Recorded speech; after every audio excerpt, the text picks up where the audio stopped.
மரண சாலைங்கிறத கேள்விப்பட்டிருக்கீங்களா? அரியலூர் டிஸ்ட்ரிக்ட்ல கைகாட்டில இருந்து அரியலூர் போற ரூட்ல அந்த இடைப்பட்ட இடத்த தான் மரண சாலைன்னு சொல்றாங்க. ஏன் அப்படி சொல்றாங்கன்னா, அந்த இடத்துல விபத்து நிறைய நடந்து உயிர் பலி அதிகமா ஆகுது. அதனால தான் கவர்மெண்ட் ஆஃப்டர் 10 o'clock தான் நீங்க வந்து வண்டியை ஓட்டணும். மார்னிங் இந்த லாரியை டிரைவ் பண்ணணும். அதுக்கப்புறமா 3 மணிக்கெல்லாம் ஸ்டாப் பண்ணிடணும். மறுபடியும் 6 மணிக்கு மேல ஈவினிங் நீங்க ஓட்டிக்கலாம்.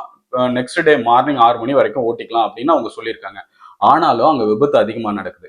அதுக்கு காரணம் என்னன்னு பாத்தீங்கன்னா, டிரைவர்களுக்கு ஒரு டார்கெட் இருக்கு. ஃபார் எக்ஸாம்பிள், ஒரு நாளைக்கு 6 ட்ரிப் அடிக்கணும்னா அந்த 6 ட்ரிப்பையும் முடிக்கிறதுக்காக அவங்க வண்டியை வேகமா ஓட்டுறாங்க. இதுல இன்னொரு பிரச்சனை என்னன்னா, இங்க பொதுமக்களும் அங்க டிரைவர் ஓட்டுற அந்த 2 ரோடும் ஒரே ரோடு தான். ஏன்னா இது பழைய காலத்துல இருந்து இந்த ஒரு ரோடு தான் யூஸ் பண்றாங்க. புதுசா எந்த ரோடும் போடல. அதோட கைகாட்டிங்கிறது பல ஊர் மக்கள் எல்லாம் ஒன்னா சேர்ந்து குடிபெயர்ந்த ஒரு ஊர் தான். ஆனா அந்த ஊர்ல 2 ஒயின் ஷாப் இருக்கு.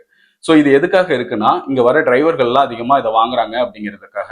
அதோட முக்கியமான விஷயம் என்னன்னா, 12 மணிக்கு தான் ஒயின் ஷாப்பை திறக்கணும். ஆனா மார்னிங் 6 மணில இருந்து அங்க பிளாக்ல ஒயின் ஷாப்ல ட்ரிங்க்ஸ் விற்கிறாங்க.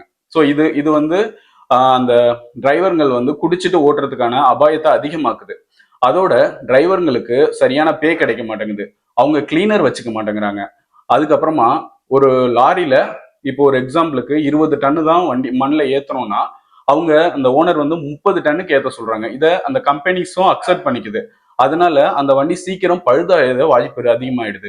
அதுவும் விபத்துக்கு ஒரு காரணமாயிடுது. அதோட டிரைவர்ஸ் வந்து கண்டினியூஸா ஒர்க் பண்றாங்க. 10 o'clockல இருந்து 3 o'clock வரைக்கும். அதுக்கப்புறம் பிரேக் கிடைக்கும் போது ரெஸ்ட் எடுத்துக்கிறாங்க. மறுபடியும் 6 o'clockல இருந்து நெக்ஸ்ட் டே 6 o'clock வரைக்கும் ஒர்க் பண்றாங்க. ஸோ இப்படி போறதுனால கண்டினியூஸா அவங்க ஒர்க் பண்றதுனால மென்டலி அண்ட் பிசிக்கலி டயர்ட் ஆயிடுறாங்க. அவங்களால டிரைவ் பண்ணும்போது கான்சென்ட்ரேட் பண்ண முடியல. மோஸ்ட்லி இந்த டிரைவர் வேலைக்கு வர்றவங்க பெருசா படிச்சிருக்க மாட்டேங்கிறாங்க. அதனால அவங்களுக்கு வந்து இந்த அவேர்னஸும் ரொம்ப கம்மியா இருக்கு. இதுல லாரி ஓனர்ஸ் என்ன பண்றாங்கன்னா, இப்போ இந்த டிரைவர் ஆல்ரெடி அவரோட ஷிஃப்ட் முடிஞ்சிடுச்சு. ஆனா அடுத்த ஷிஃப்ட் வர டிரைவர் வரல அப்படின்னா என்ன பண்றாங்கன்னா, இந்த டிரைவரையே மறுபடியும் கண்டினியூஸா ஓட்ட சொல்றாங்க. அது வந்து இன்னும் அந்த விபத்துக்கான பாசிபிலிட்டியா அதிகமாக்குது. இதுக்கு தீர்வு என்னன்னு பாத்தீங்கன்னா, அந்த டிரைவர்களுக்கு ஃபிக்ஸ்டு பேன்னு கொடுத்துடணும். ஃபிக்ஸ்டு பேனா ஒரு நாளைக்கு உங்களுக்கு இவ்வளவு பேமெண்ட் அப்படிங்கிற மாதிரி ஃபிக்ஸ்டு பே கொடுத்துட்டாங்கன்னா அவங்க இந்த டார்கெட்டுக்காக ரஷ் பண்ண மாட்டாங்க. ரெண்டாவது, அந்த வண்டி எல்லாம் மெயின்டெனன்ஸ்ல இருக்கா, நல்ல மெயின்டெனன்ல இருக்கான்னு பார்க்கணும். அடுத்தது, அங்க ஒயின் ஷாப்பை 12 மணிக்கு மேல திறக்கக்கூடாது. ஒரு ஒயின் ஷாப் தான் இருக்கணும். முக்கியமான விஷயம் என்னன்னா, ஒரு நாளைக்கு 100+ லாரி இங்க இருந்து இங்க போயிட்டும் வந்துகிட்டும் இருக்கு. ஸோ அதுக்கு அந்த ஃபேக்டரிக்கு தனியா ஒரு ரோடு அவங்களுக்கு போட்டுறணும். ஸோ அதுல பொதுமக்கள் யூஸ் பண்ணக்கூடாது, இவங்க பொதுமக்களுக்கான ரோடை யூஸ் பண்ணக்கூடாது அப்படிங்கிற மாதிரி ஒன்ன கொண்டுகிட்டு வரணும். ஏன்னா இவங்க வேகத்தை எப்படியும் கட்டுப்படுத்த போறது இல்ல, எப்படியும் இதுக்கான தீர்வை அவங்க யோசிக்கவே போறது இல்ல.